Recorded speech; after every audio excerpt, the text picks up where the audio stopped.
Pricing tonight. Hope I did enough for shows up. All right, so we all experience prices every day. We are, as consumers or in whatever space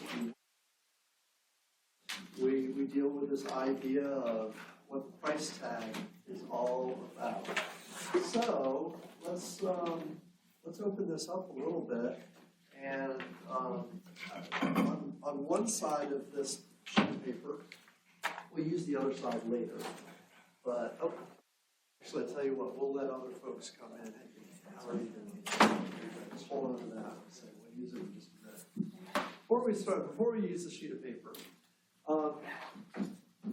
so tell me, how does price become determined? How is price formed?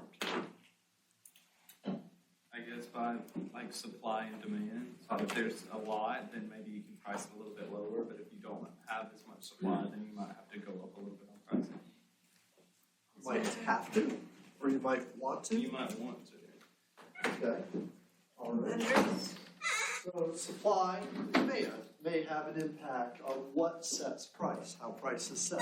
You can also rely on competitors. So Competitors. Okay, good. depending like how they price their products, if you have a similar one, you might want to price it a little lower to increase. Fantastic. So pricing relative to other options in the marketplace creates perception that would attract customers. Sure, Bjorn. The cost of the product. Perfect. The cost of the product. Which we usually get to eventually, right? Why would the cost of the product impact what we charge? Well, if it's just like made out of plastic and it's like cheap, you can like sell it for cheaper. But if it's like high value like material, you gotta go up with the price. Okay, fair enough. That's right. So other ways prices are formed. How else can price be formed? Look at this. Hold on just a second.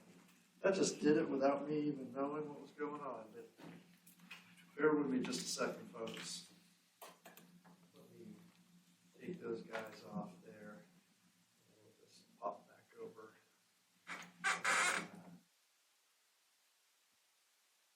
What are mechanisms to set price? Availability. Okay, availability. So availability speaks a little bit also towards supply and demand, right? But, so what's the rationale here? If it's available, If it's more available, then it's probably not, the price is probably just going to stay the same everywhere. But if it's not as available, then some places might mark up the price. we could also think of this, just extending that a little bit, as this concept of exclusivity. We actually have a distribution strategy called, that is an exclusive distribution strategy where we purposely don't put our product everywhere. We only put our product in very limited spaces to create a sense of scarcity, right? That's a strategy we use, right? I was going to say, like, how much it costs to make the product, like, how much you need to kind of, profit. Okay, so Bjorn, you had similar thoughts here, right? One of the emphases you placed on the way you described cost was you used the word value a couple times. And your example was a product that was made with lesser quality materials.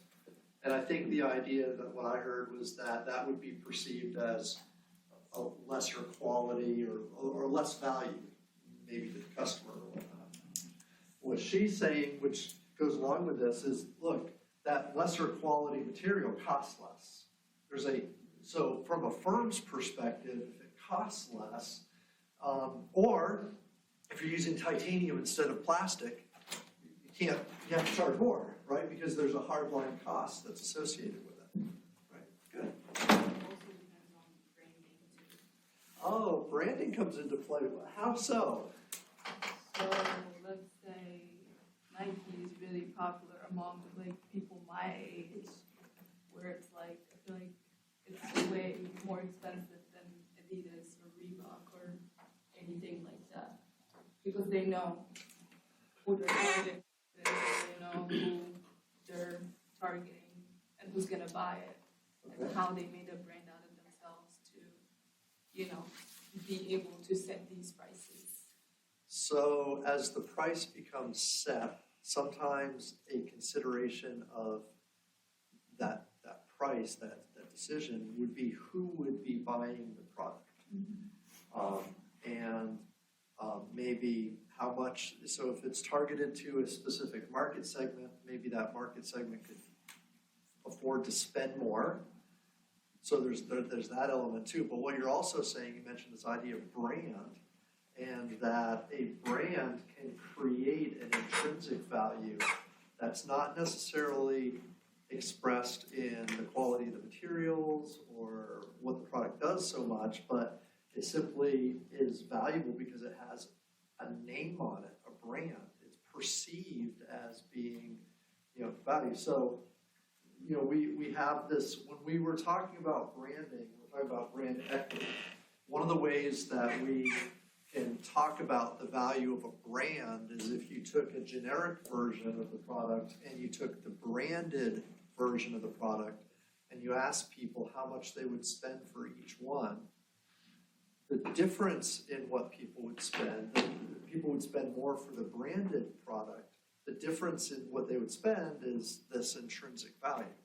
And it's called price premium. So in other words, if you have a strong brand, one of the things you can do is you can charge more.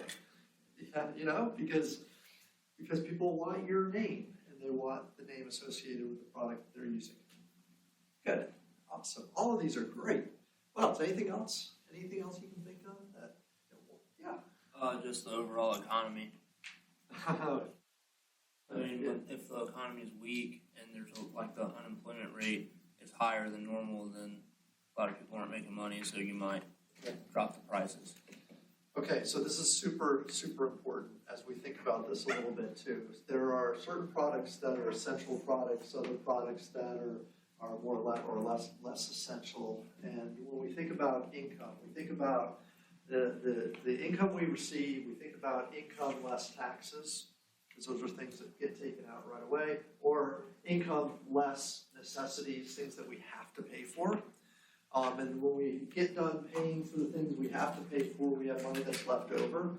If you have a product that's not a necessity, that would be paid for out of funds that are discretionary, and if you have less discretionary funds, if the economy is weak, people are out of work, if their paychecks are getting cut, we have hyperinflation, all of these things eat into the ability to pay, right? The buying power of the dollar. And so, if I'm dealing with a non-essential luxury item or something, non-essential item, people will choose food before they choose whatever I'm selling, right? So, good point. Now, and also, just kind of thinking about this a little bit more, today's reality, what's the average mortgage rate right now, interest rate on a mortgage? 8%, 7%. Upwards of 8%, correct, right? Which is more than double it was, 2 years ago? So somebody is going to go buy a house today, and they're looking at their mortgage payments, and they're saying, well, I can afford this amount, right? That means now I can't afford as much to, for the principal of the loan, because I'm having to, pay in interest. Does that make sense too? Yeah. Just exercising. My eyes. Use that here. We'll use that right now, actually. So we're going to use this a couple times. So we have a lot of things that influence forming price. But I want you to just focus on two. I want you to focus on, so you're thinking about the organization, you're thinking about the company, the firm, you're thinking about how we are operating, we have a factory, we have employees, we have our costs that we incur to produce value. That's gonna play a role, right? But we also have to think about the opposite end of the spectrum where we have a customer who has to pay the price. At the end of the day, the customer pays. Would you agree? If they don't pay, if they pay zero, how much money have we made? Zero, right? So, if we set a price that is unreasonable, then so on your slip of paper on one side, I want you to write down whether you think it's more important to focus on costs the firm incurs to set price, or if it's more important to focus on the customer and the customer's price sensitivity and propensity to pay as the main driver for setting price. You've only got two options, you gotta choose one or the other. You don't have to cheat. Make your own decisions. All right, good. We'll use that. I'm just curious as to what people will say and what the split will be among in the class. That's all. See how far we go and what we can talk about. I'm going to do a little bit more, just kind of drawing things or writing things up there on the board. My goal here is to talk about the rationale for different pricing strategies, and I'm going to go from there. Okay, so hopefully we'll have a fun time doing this. And again, price impacts everybody. It impacts every part of the organization. And so let's talk a little bit about how that happens. All right, any questions? We good? I noticed some heavy coats. It definitely feels like fall out there, right? It's about time. We're ready for it, I think, right? It's already snowing in Michigan. It's already snowing in Michigan. Yeah. Good. That's good for them. I would love for them to have as much snow as they can handle, as long as it doesn't come down here. Right? Okay. About pricing. So there'll be a few different things that we're going to put up here. I just want to kind of talk through a little bit, and kind of what the role is of pricing, why we want to focus on it, a little bit of marketing. It's one of the 4 Ps, right? We have in the marketing mix, the tradition is the 4 Ps. You've probably heard that before. It gets overused, that model, but that's okay. It's easy to remember. We talk about the product development. We talk about promotion or development, creating awareness for the product. We talk about distribution. So that distribution is the P, place. And then finally, price. And sometimes the textbooks will call price the assignment of value. You'll remember back, I'll do a couple different things here. We talked about what value is to the customer. We did the exchange theory thing, where there was an exchange in the middle, and the customer kind of came into the exchange. The firm also came into the exchange with their value proposition, right? Whatever they were selling or the service they were providing. The customer came in with, well, that's just ugly, dollars, hopefully, something like that. And when we talked about the customer, that value proposition was defined by the ratio or the kind of relative importance or the relative element of the benefits they would receive from the value proposition. Remember, benefits that they would gain relative to the costs they'd have to give up. And, if the costs were greater than the benefits, they'd feel like they were getting a very good deal. If they were getting more benefits than costs, then they'd walk away feeling like they had a great deal. And now, the cost in this case includes search time, effort, and of course, dollars, right? What they have to financially give up to receive those benefits. Right, so remember, that was like the very first class of the term. We talked about what value meant to the customer. And so in this, as part of the value proposition, we have price, what they have to indeed give up, right? So that's kind of inherently built into value. That's why it's one of the key drivers here. On the firm side, we said they had to receive something too. They needed to feel like they were going to be better off after the exchange took place. And we capitalize on the exchange, we offer value, and at the end of the day, we look for profit, right? And when we look at profit, we consider just very simply the idea about revenue coming in versus the costs we have to incur to create this value, right? So revenue coming in, with costs taken out. If we did this per unit, if we just did this per unit, then it would be the price that we're charging minus those costs we incur to create the value. And those are generally things like fixed costs that are spread over a lot of products, and the direct costs or variable costs used to apply to each product or unit that we create. But again, we have this idea of price as kind of this key element, right? I mean, this is fundamental. So again, go back to kind of what drives exchanges, what motivates us to buy as consumers, or what motivates us to sell as firms and create value.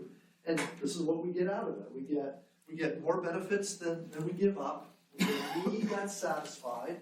So these benefits satisfy some unmet need or want, right? We get that taken care of, and we're able to do it with exchanging some money that we have. We get to go on our merry way. Okay, so kind of serves as this preface, this beginning, to say, like, again, why do we care about forming price strategy? Why is this something that drives us? Well, as you kind of see, it has a direct impact on profit.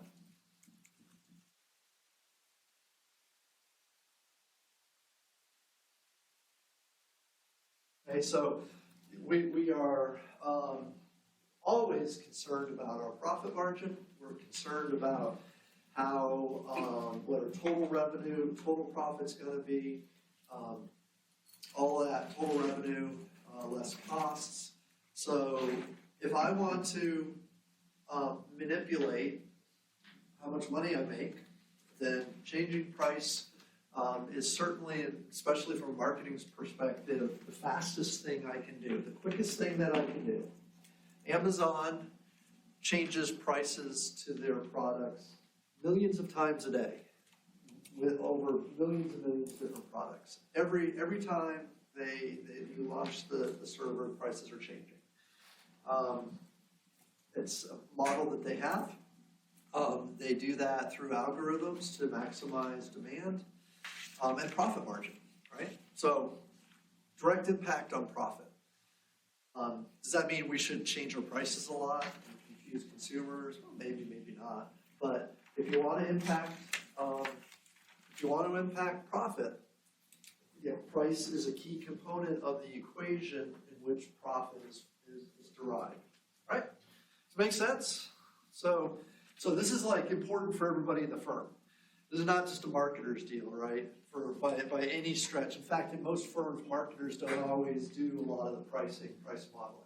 Right? Those activities are often done across the hall in other domains and other offices. Okay, number two, why it does matter to marketers is it also has a direct, though negative, impact on sales or demand.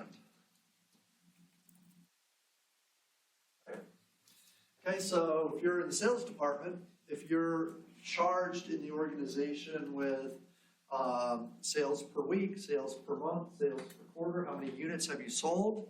If that's the question that keeps getting asked, then price is going to be super important to you, right? Because if you can alter the price, if you can change the price benefit, that value relationship a little bit, then it will impact how many units you sell.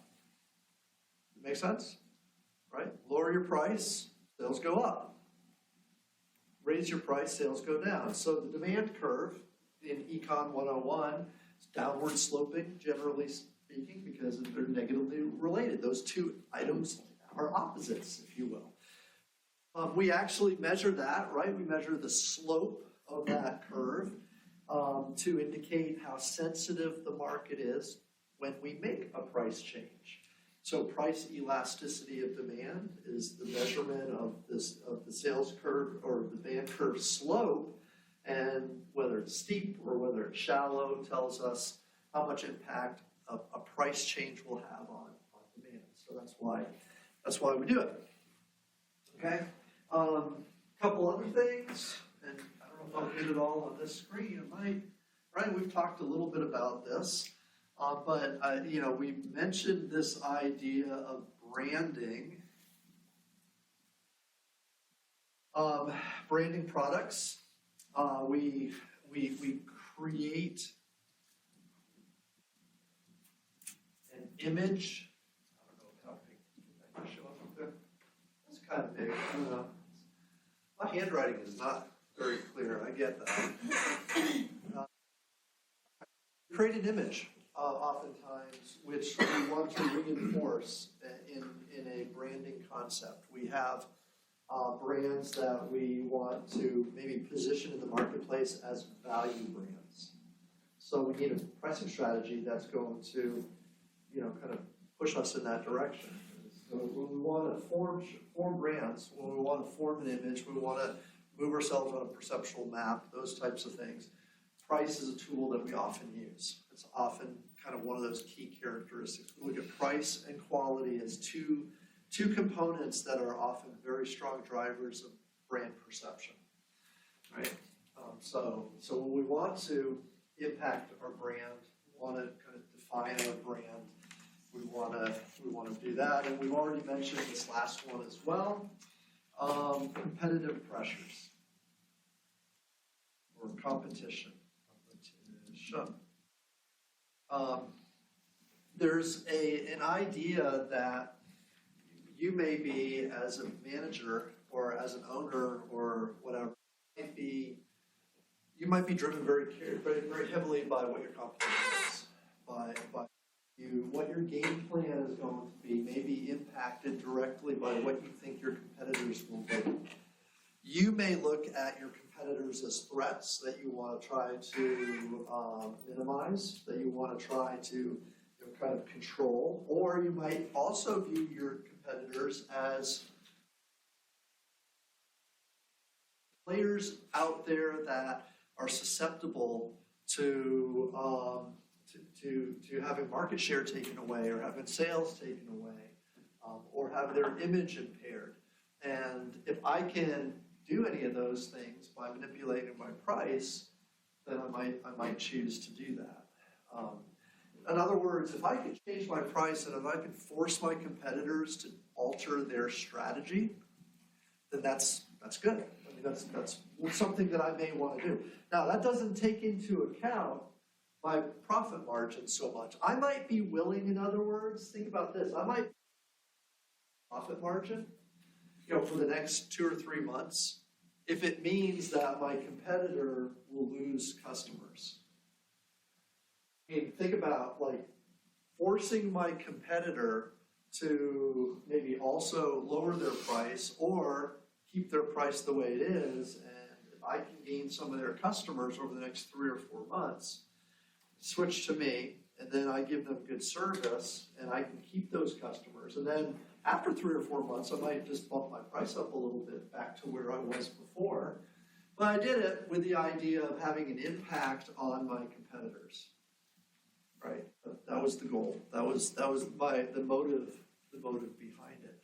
So competitive positioning can add this, or some type of competitive strategy that you might engage in is something that we would want to think is a driver. Okay, so this whole idea of pricing, it impacts the entire firm.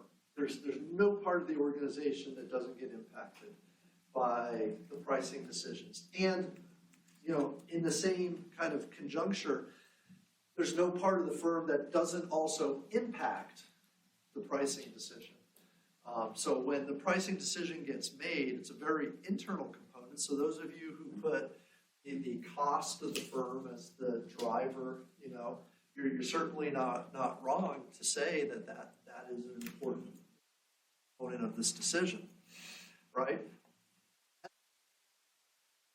I'm going to probably argue that, regardless of what our cost structure is, regardless of the competitive there, we do need customers to be able to buy our product, right? We do need demand to be sufficiently high for us to be able to cover our fixed costs. We could raise our price, that's fine, but remember, every time we raise our price, our efficiencies of scale go down because we're producing fewer units because there's less demand. Does that make sense? So there's like this give and take that has to happen. There's this kind of this development that between the two, or interaction between this demand-based concept of pricing and an internal cost-based pricing concept. Okay, so with that, 3 components then drive our decision-making processes. We have our motives for doing it, but certainly costs, right? That's a big thing, right? Customers, PCs are what we got going on here, and then competitors.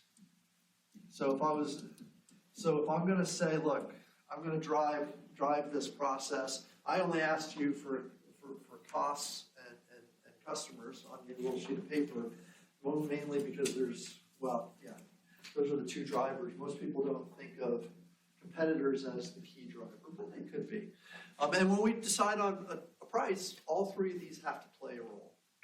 You can't set a price with ignoring one of these 3 or 2 of these 3. You can't just simply choose one to move yourself forward with it. Okay, so cool. Okay, all right. Everybody okay? So pricing is kind of where we are with this. Okay. Okay, so let's talk a little bit about just the basics of pricing, and we're going to look at 2 different pricing philosophies that drive most organizations, or just kind of drive the decisions that we make. And through these 2 philosophies, we'll look at a couple different pricing models along the way. So we'll look at cost-based pricing first. This is the pricing model that you all are already familiar with. It's one that you would think of as kind of like a no-brainer, I guess, is what you kind of think of it as. When we do a cost-based pricing strategy, we identify costs, just like we would for any product. We try to ascertain what a per unit fixed cost might be. We also figure out what those direct costs are, or the variable costs that we can attribute to a unit of production. And this type of pricing strategy is really convenient. It's comfortable because we know exactly what our profit margin is going to be. If we know what our costs are and we decide, look, I want to charge 20% over cost, then I know every time I sell a unit, I'm going to make 20% over cost, right? So it's a very predictable, kind of set amount and so forecasting and planning and some things like that are very helpful, or helped out by doing this type of thing. The other thing about this type of pricing strategy is it's relatively easy to perform, in a general sense, especially if you go product category by product category. One of the examples that I use of this, and you may have an example like this, I don't know if it relates or not, but when I was in high school, I worked at a hardware store. It was a little mom and pop hardware store, and we just had a pricing strategy for each product category. So our paint, for instance, anything that was a paint, we would charge a certain markup. And whatever it was, I don't even know what the markups were, I can't remember, but it was set and it was fixed. And whatever, if it was a can of paint, it was charged a a certain amount. But hardware, like nuts and bolts and screws and things like that, it was charged a different rate, but it was all uniform. I mean, all the hardware was charged the same rate. Maybe it was 100% markup, right? Our tools, hand tools, another category, and those products were, again, marked up a certain percentage. Now, there wasn't like a lot of nuance, right? There's not a lot of creativity, but it was really simple for a high school kid to go around with a price gun and price products, right? I mean, it wasn't tricky at all. Right now, I still need to be told what to do, trust me. But it was easy, right? Anybody could kind of do it. So there's certain simplicity to this idea that makes sense. It's like really intuitive to kind of do this. Now, certainly you may say, well, nowadays we have a lot more sophistication, and I'm not going to argue with you there at all. Nowadays we have price scanners, so that a lot of times we can just go ahead and internally we can just on our computer change price at the retail level. We can change price by just a few keystrokes so that when the scanner scans, it'll change the price, it'll be the new price. It's easy to do. Absolutely, think about digital online sales. Their prices are easily changed all the time. So I get some of that. That makes sense. But as you can kind of tell, this isn't going to take into account the demands of the marketplace very well. It may, to some extent, if you're moving that price around a little bit, that percentage. But generally speaking, what's driving the decision is how much profit margin we want to make. And we're deciding that a priori or ahead of time, in advance. We're deciding how much profit we want to make per unit, right?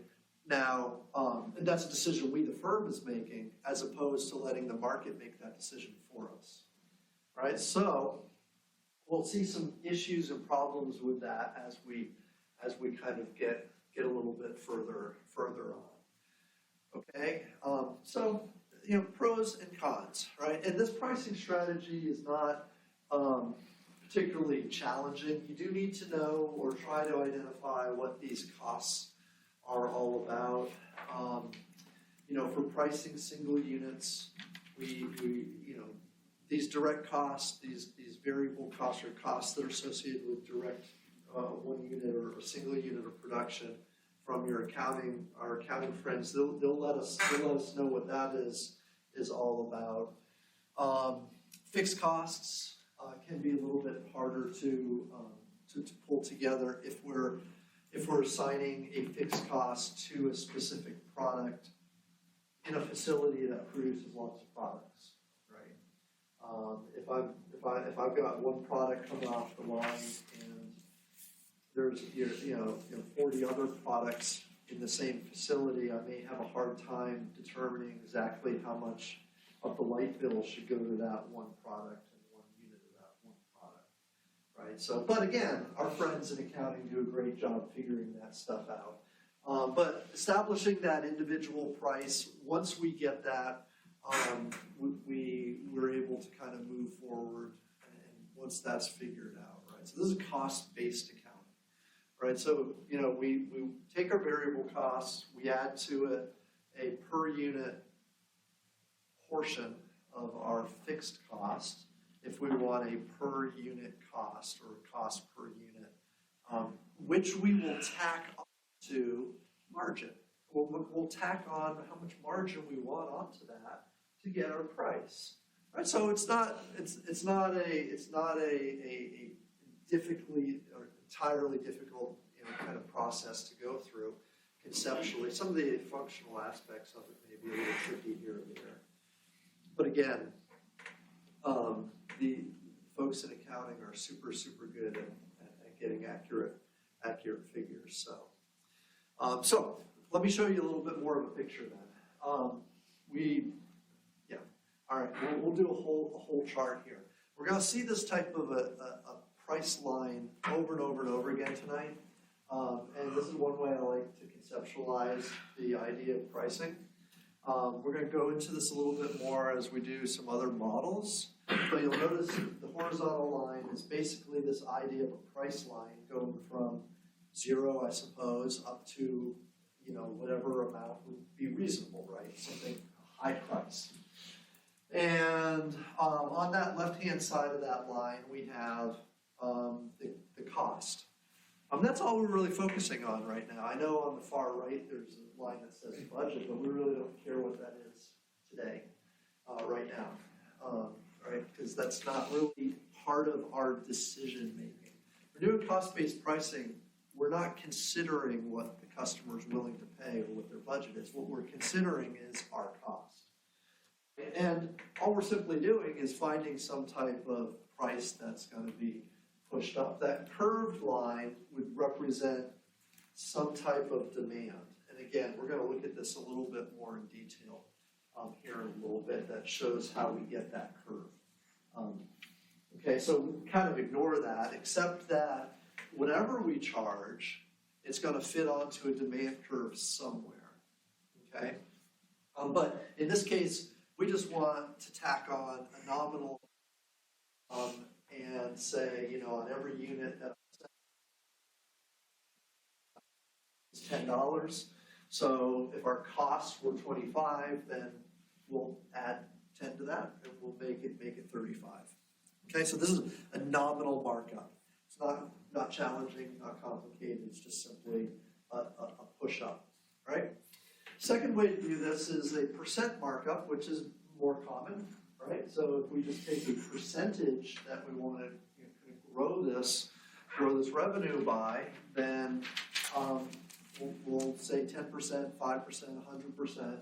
In some industries, the norm is much higher than in others. In retail gasoline, it's extremely small percentage. In furniture, it's extremely high, right? So by industry, percent markups can vary greatly across industries anyways. And kind of understanding and knowing what that is for your industry may be important. The hardware store, like I said, we had a different percent markup for each of the different departments that we had. And the owners, they kind of knew what they were doing. They'd been in business for a long time. And so I think they had a pretty good sense of what customers would naturally pay for things. I mean, I don't think they were the cheapest place around, but small town. So it was one of the only places around that you could get hardware. So, they'll charge what they want, right? Basically.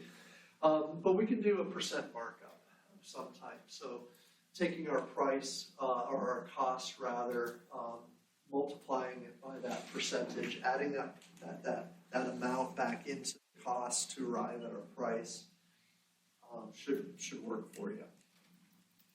Okay, so far so good. Okay, so 80% of firms use a cost-based pricing strategy. It's by far the most common form of pricing strategy that's out there.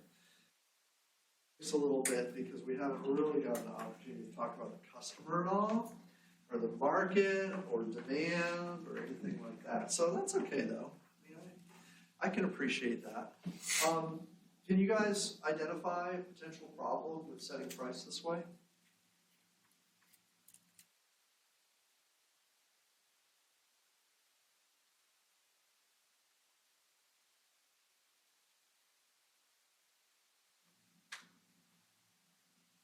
Consumers would potentially be willing to pay more than the cost.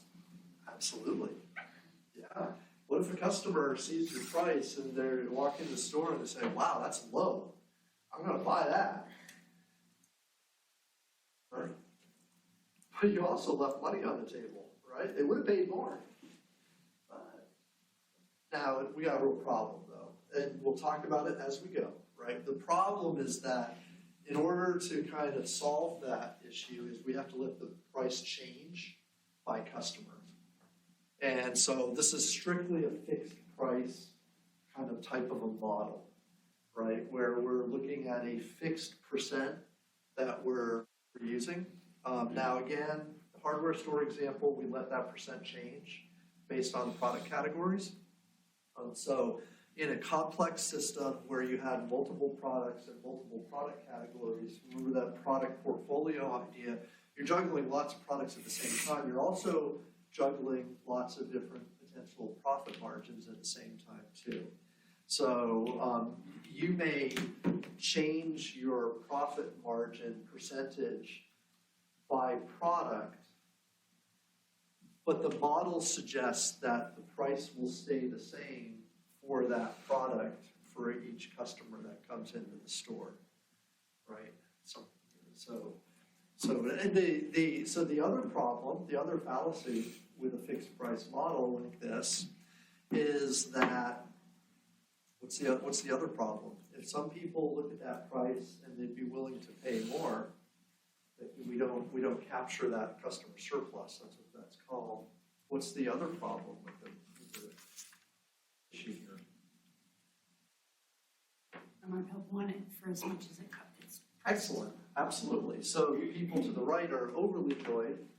People to the price are underly whelmed. They look at the price and say, "Whoa, that's too much." Maybe they'll stretch their budget. Maybe they'll be, maybe they'll say, "Hey, yeah, I know it's a little bit more than I wanted to spend," or maybe they don't spend any at all, and you get no sale, and you get no money out of it. Right? Imagine the customers who would be willing to spend something like $27, but not $30. I know that seems like a little amount, but let's just say I've got a hard price here. $27 is all I'll spend. You're 30, so I'm not going to spend any with you. The company would probably be like, okay, well look, I'd at least like to get 27, even though I can't get 30 out of them. At least I'm making $2 margin off of that one customer. And maybe I'd be willing to do that, right?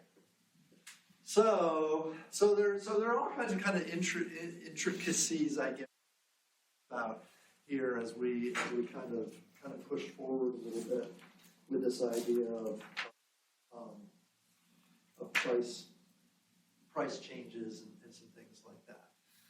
Okay, so everybody cool with cost-based pricing? It's super common, right? And it's probably what everybody has learned as far as pricing goes. Okay, the other type of pricing philosophy then is going to be something called demand-based pricing. All right, and this is a method or a philosophy which bases a lot of different pricing strategies on.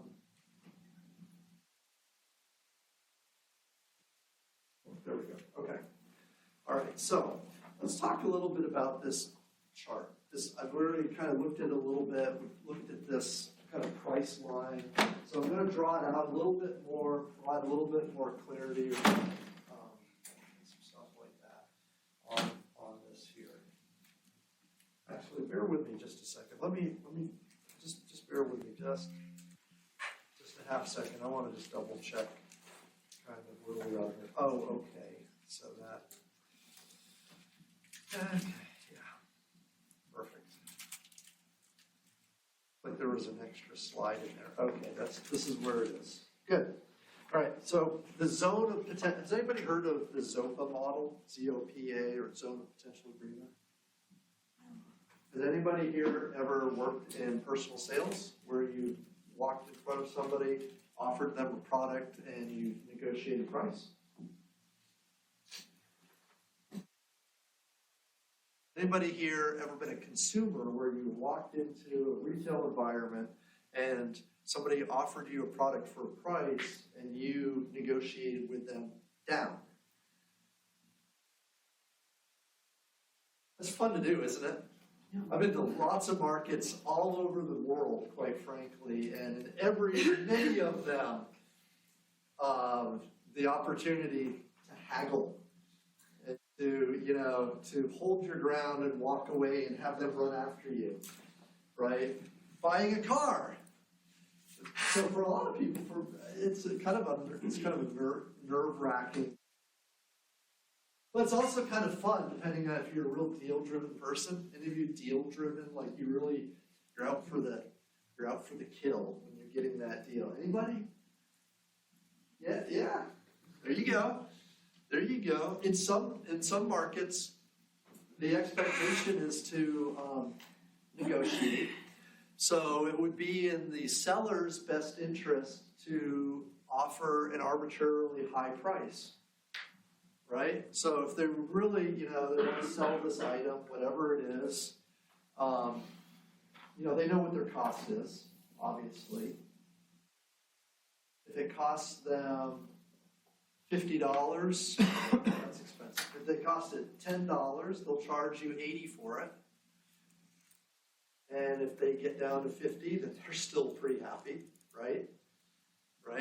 But if they get down too low, obviously they won't sell. If you walk out of that environment, you're negotiating, you walk out of the environment and they don't chase after you, you're probably at the bottom. You probably reached too low. But if they've got any margin, if they're going to make any money at all, they'll probably run after you and say, no, come back, please, I want to sell this to you, right? That's the way it works. Car salesmen do that. Your best negotiating position when you're going to buy a car is walking out. Let them chase you. You'll know if they want to make a deal or not. You'll know very, very quickly if they've got margin still left to deal. They'll just walk out. And they want to make a deal badly. So anyways, this model, though, is sometimes used in sales negotiation courses, right? So that's this whole thing. We go off on a tangent like that. Okay, so we'll draw a line. This will be price.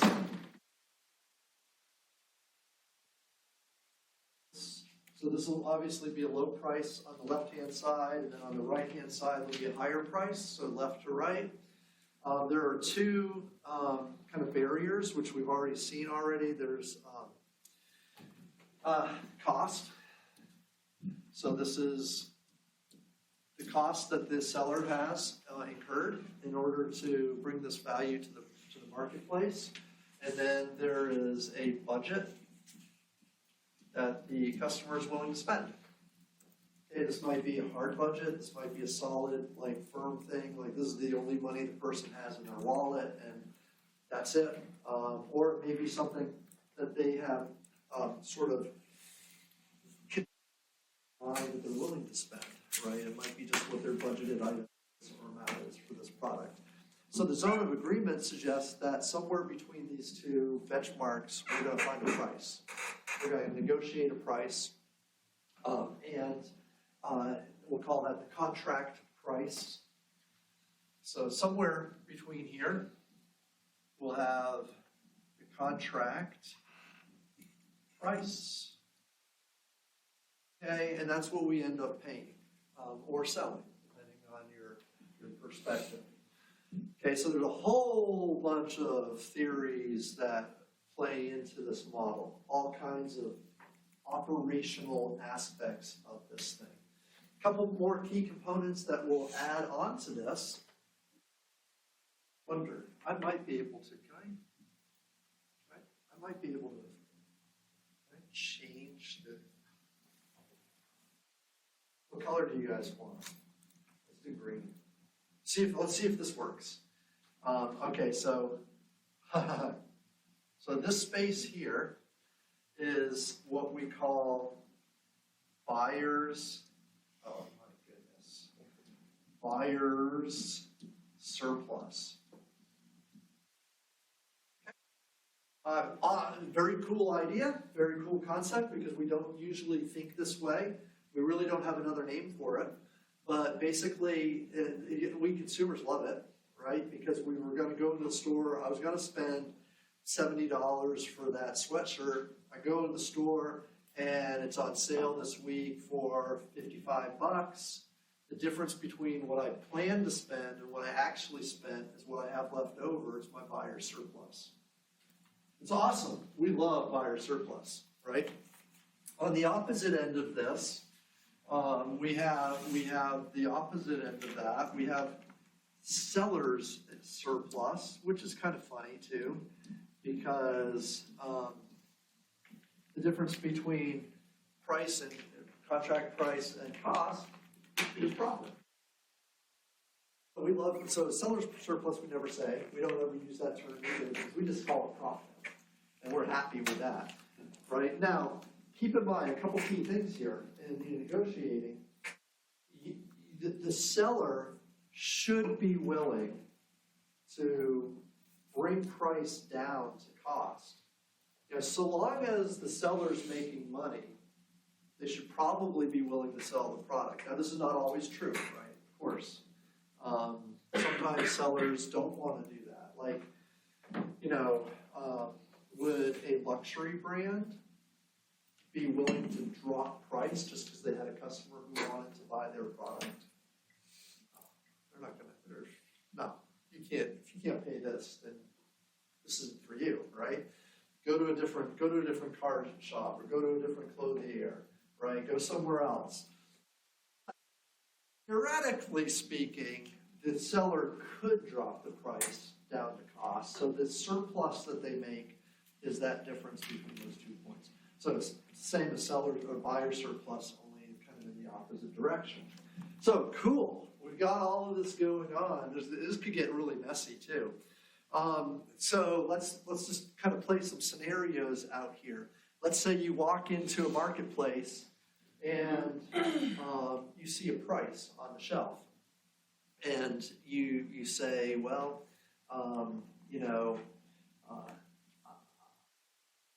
$80, I want to pay less. Okay, so the seller said, well, how much less? The buyer says, well, I don't know, how much will you give it to me for? That's a negotiating tactic, right? Now you're forcing the seller to offer a new price. How much would you give it to me for? And then the seller doesn't want to do that. What the seller wants to do is they want to force the buyer to give them a price. No. You look like an upstanding customer. How much are you willing to pay for this today? And so the seller says, okay, well, I don't want to pay the price. I'll pay $50 or something like that. So they see an initial price of $80, and they push it down to $50, maybe something like that. So the seller comes back and says, this is a very special piece that you're looking at. It's a one of a kind. It's a blah blah blah blah blah. This looks perfect on you. You're a great customer. They give you all those fun little tricks to boost your morale and all that, right? Surely you can afford more than $50, right? Oh, yeah, I can't let it part for less than $60. So we push the price back up a little bit, and so the price kind of gets back and forth, and maybe it goes back and forth a little bit, and eventually it arrives at a contract price, right? This is kind of how negotiating works. Eventually you do this push. Now, every time that line moves, every time the potential price moves, buyer surplus changes and seller surplus changes. So obviously, the buyer wants as much buyer surplus as they can, so they're pushing that price down. They're like, no, go down, right? The buyer, the seller, on the other hand, is trying to maximize profit, so they're trying to push that price up. Now, what if that salesperson initially, so they saw the initial price of $80. What if the seller, instead of $80, came out with an initial price of $60, which is what they ended up paying? Or whatever, right, $60. It was what they eventually paid. What if, instead of $80, what if they came out with an initial price of $60? What that does is it reframes the whole argument. Now the customer comes in and sees that it's $60, like, oh, maybe I can get it for $30, right? I mean, now the whole argument gets shifted down, right? They negotiate back and forth, and instead of getting the 60, he's probably gonna get 40 or 45. Does that make sense? So there's another kind of component that goes on here. When we set price, when we do this price setting thing, do a different color. This initial price that gets here, it's called a reference price. Reference prices get formed in lots of different ways. There are actually things called internal reference prices and external reference prices. So if you walk into a buying situation, you think you know what you should spend. Like inside here, you got this idea of what you should spend. That's an internal reference price. You formed that reference price over potentially long periods of time. You've considered this product. Maybe you've bought it in the past, so you have this past history of what you spent in the past, and you kind of feel like you know what you should spend. External reference prices are these things like the price on the shelf. It's something where, I don't know how much that should be, but it says it's $80. So it must be $80, right? Or maybe it's what your friends told you just before you went to the store. Oh, hey, I just bought this hoodie, it's $80, really like it. So you have the preconceived notion when you walk into the buying experience that that'll be $80. Or maybe you saw a bunch of advertising, right? And you've kind of looked at this product before, and it's got really fancy packaging, and it's located in a really fancy retail store, and everything about it is just awesome, and it says it's $80, then that's what I should probably pay. In other words, referencing is like an anchor. It's an anchoring mechanism that forms the framework for these negotiations to happen. Conversely, if you go in there and the retail shop is a mess, if everything's in disarray, if things just don't look up to par, your kind of impression of that retail environment will diminish their expectation of price significantly, and you'll think you should pay less, right? Because of all that. If the salesperson's not professional, if there's other customers in there who look sketchy, there are all kinds of cues that we use to assess value and price. They all factor into this concept of a reference price. So that's kind of one of these last components of the zone of agreement that we use. We manage reference prices, and we kind of work to build those into our schema when we go to sell things, do something like that. So another strategy, we saw this price on the shelf routine. What happens if there's not a price on the shelf, right? And this can happen where you don't put a price on the shelf. It could be like, think about products where value or price is very hard to ascertain. Arts, for instance, art, sculptures, paintings, things like that.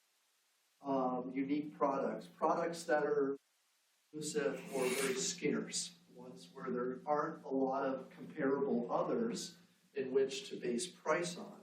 So the customer comes in there with a very, very unsure reference price. They really don't know what they should pay.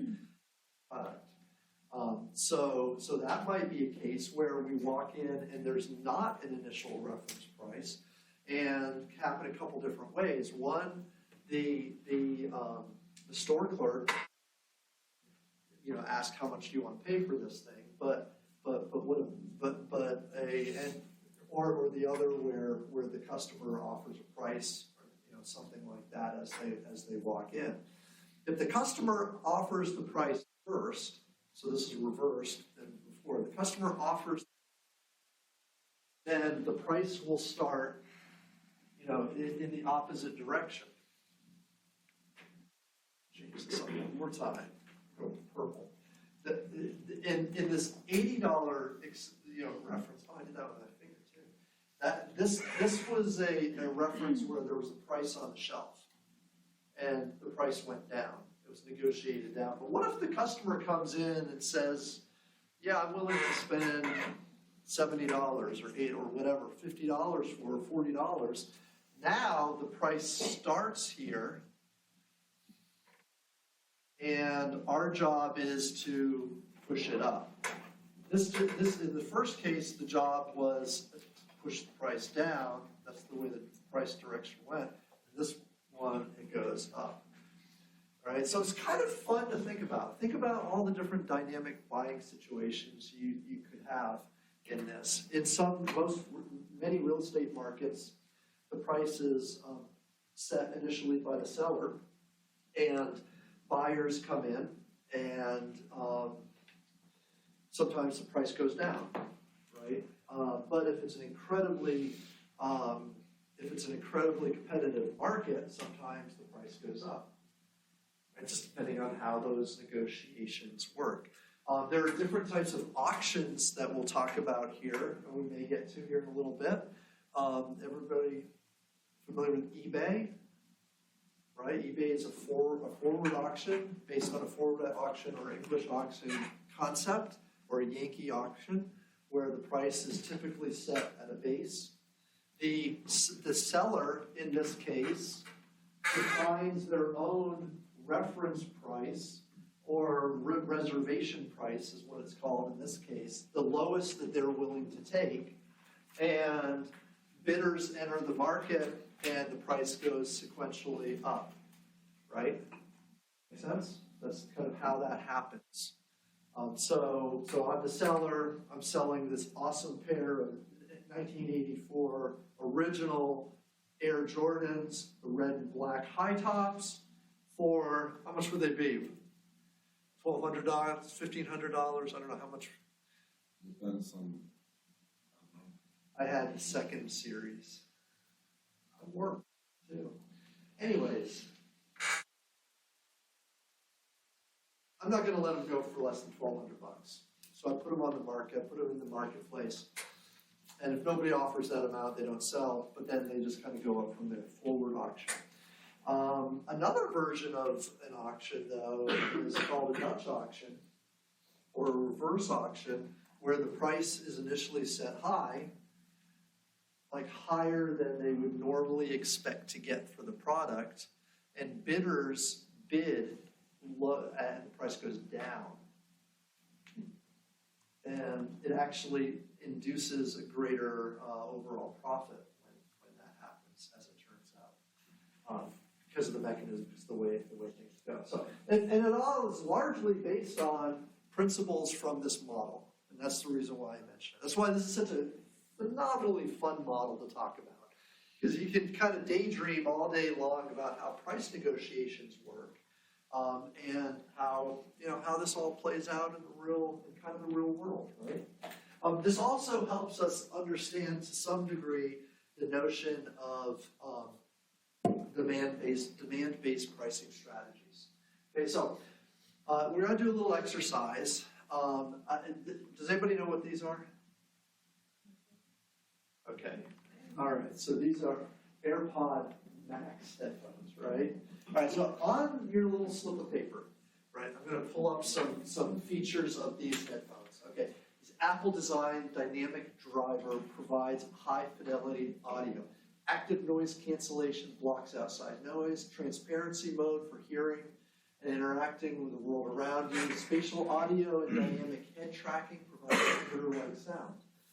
Computational audio combines custom acoustic design with the Apple H1 chip and software. So these are pretty awesome, right? Now, what I want you to do, though, is on the back side of that slip of paper that you've got, I'd like for you to put a dollar amount that you would be willing to spend for these headphones. Now, bear in mind, you may not want them at all, and so you might not spend any. You might put zero if you do not want another set of headphones. But then again, you might be like, I don't know, I could use a new set of headphones. So based on your budget and just kind of what you'd be interested in, how much would you spend for this product? Do not look them up on your laptops. And and it should only take a second or two. All right? Have fun with this. Do we have a reference amount? No, it's like your reference amount is what you'd be willing to spend. Well, your reference amount would be what your knowledge base is of this product category, right? Your price point for this, just go ahead and put those on a piece of paper and kind of pass them towards the front whenever you're ready. It'll only take a second. And we'll do a little exercise with these.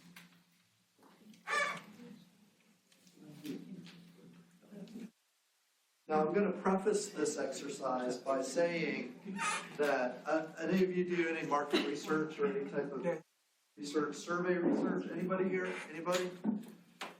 Any research? Any researchers here do any type of research? Okay, so what do you think our sample size is here? It's pretty small, right?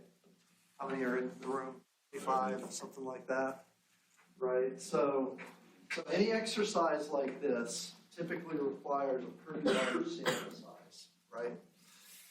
We don't have a very large sample size, so I'm going to have to just kind of, you're going to have to use your imagination a little bit. I'm going to have to see if this will work the way it should work. And just, again, just kind of bear with me. Hold on. Just bear with me just half a second. I've got to create a new thing here.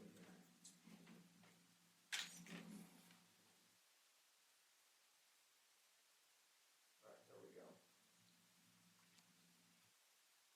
Perfect.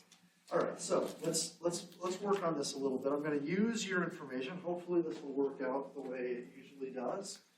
We're gonna do a price line down here, and I'm going to have to just take a second. I have to order these a little bit and get these the way, just kind of in numeric order. Okay.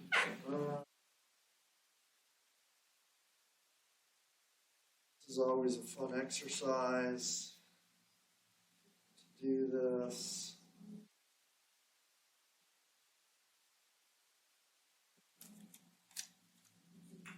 All right, perfect. I'll do this in groups, price ranges. Okay, somebody gave me a range, the max they pay and what they'd ideally want to pay. Okay, I'm going to put the max. I'm giving the max, which is okay. All right, so we're going to do this in a range. Oh, that's right up there too. 200.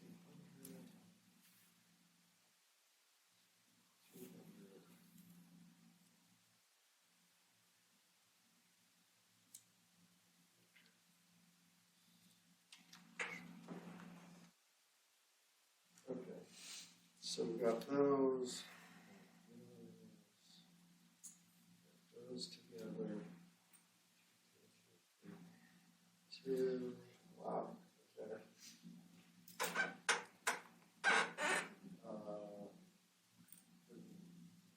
Okay. All right, so we got 0.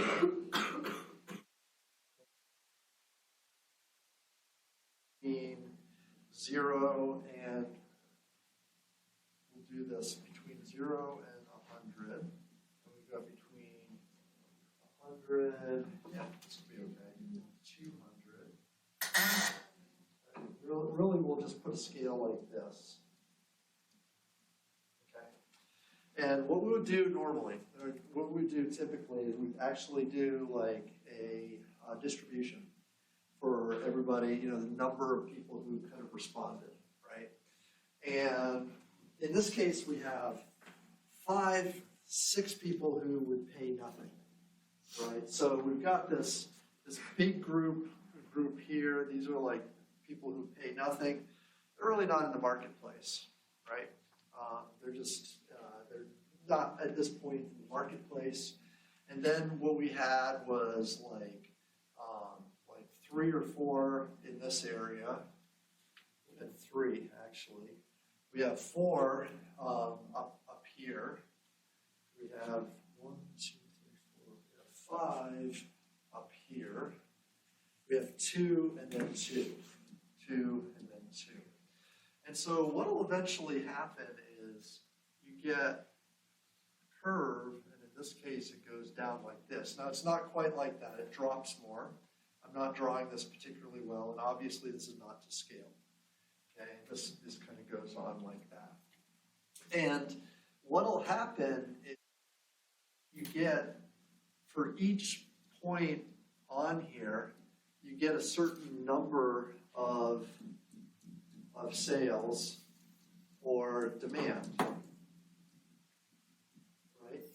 So again, kind of don't worry too much about these folks. They're not really in the market, and that's okay, all right? But we have sort of this idea that it kind of comes up like this, and then it drops down, and then it plateaus out. So we have a couple people who would pay $400 or more. We had a couple people in $300 to $400 range. We had a whole bunch. We had like 5 or 6 up here, and so on and so forth. Now again, small sample, right?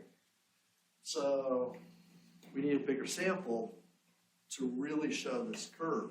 But this happens every time. I mean, every time we do it, we can go out and we can ask people how much they're willing to pay, their willingness to pay, right?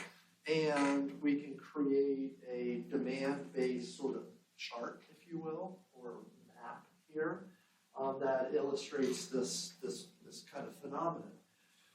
We're cool with the idea of a downward slope, right? That's natural. We'd expect that from a demand curve. The higher the price is, the fewer the people who would be willing to pay for the product. What often gets us a little weird is this idea that demand doesn't go uniformly down. It actually will pop up like this a little bit, and that kind of throws folks off, some. But, this is a social science, and so sometimes things follow a little bit of not a bell curve, but a little bit of a curve. The other thing that we sort of get here is just this personal demand, right? People just want it less. You just don't want it. Some people just don't want it as much, and so there are people on this side of the curve. The other thing, the reason why we see this go down sometimes is that some people will look at price as a proxy, and if you see the price and the price is lower, it might scare you off because you might think the quality isn't quite so good. So sometimes that downward slope on the left side of the curve happens because people just think the quality isn't as good, and so they're less likely to buy the product. Okay, so this exercise kind of illustrates kind of this curve, and I know earlier when we were doing those cost-based things, there was that line on there. So I kind of want to come back to that a little bit, and I just want to kind of use this as the preface for sort of moving forward. Okay, so I'm gonna kind of go beyond that, and we're gonna go beyond that. We're gonna talk about some different pricing strategies. So if you've had a pricing class or you've had a principles of marketing class, somewhere along the line, you might have talked about pricing. You might have talked about this idea of something called a skimming price strategy or a penetration price strategy. Does that sound familiar to anybody? Skimming price, penetration price. And so if you'll remember. Like you're upselling and you're downselling. What's that? Like you're upselling and you're downselling. You're skimming like you're making more. How do you make more? Because you set a price higher than the customer wants to buy. Okay. And so who buys at that price then? So. You're 100% right. But there are like different tiers of customers, right? The platinum, and so like some people just, Yeah. Don't you love those customers? The ones who just pay and yeah. So set the price high, and people who want the product the most will pay for it. Yeah. Right? That's the skimming price strategy, right? Penetration price strategy is kind of like the opposite, right? Price it low. Okay, so let's look at those a little bit more in detail. So this is the line, the price line. We have now every point on the curve is somebody's individual budget. So this is kind of a little different when we start looking at this Zopa model. The Zopa model is there the way we kind of described it. This is kind of this exaggerated downward curve down here, although it's not that, based on what we had earlier, it's not that far off. Each individual point here is a level of demand at a specific price. Okay, so kind of what we just looked at, right, where we had different prices along the base, and we had different responses for each price.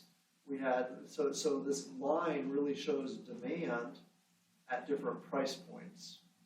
And again, the demand at each price point is really somebody's individual budget. You gave me a budget, basically, right? You gave me this indicator of how much you'd be willing to spend. So that's why we think of this as a collective, so an aggregate market, a group of consumers, not an individual consumer. When we do that Zopa model, we often talk about it as a one-to-one exchange, one buyer, one seller. Now we're shifting a little bit in the context to say, well, we've got a group of buyers, and what would the collective demand curve look like for that group of buyers across different price points? So that's sort of the application here. So this is going to be something a little bit different than what you would normally see. The skimming price strategy is the one where we look at the demand curve, okay, and we consider the group of consumers who'd be willing to spend the most for this product, and that's where we price the product at, right? And so we open up the market, the price is set high, we're not willing to lower the price because we have the consumers who are at the top of the curve who are willing to pay that price, and they do so. Now, as Miro has suggested, when we make a sale, every time we sell a unit of product, look at that by that seller surplus. Consider the seller surplus as the difference between contract price and cost, and we've got significant profit, right? We're making a lot of money.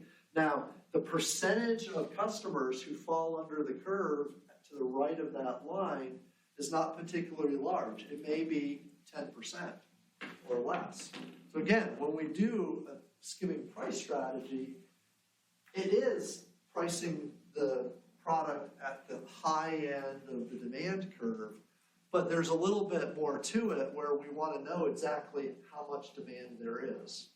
Right? Now, will a few folks on the left of this line buy the product? Of course, absolutely. You'll get some folks who are down here who will spend up above their budget and buy that product. But by and large, the price that we're setting here is really for these folks to the right. Okay? So that's the motive.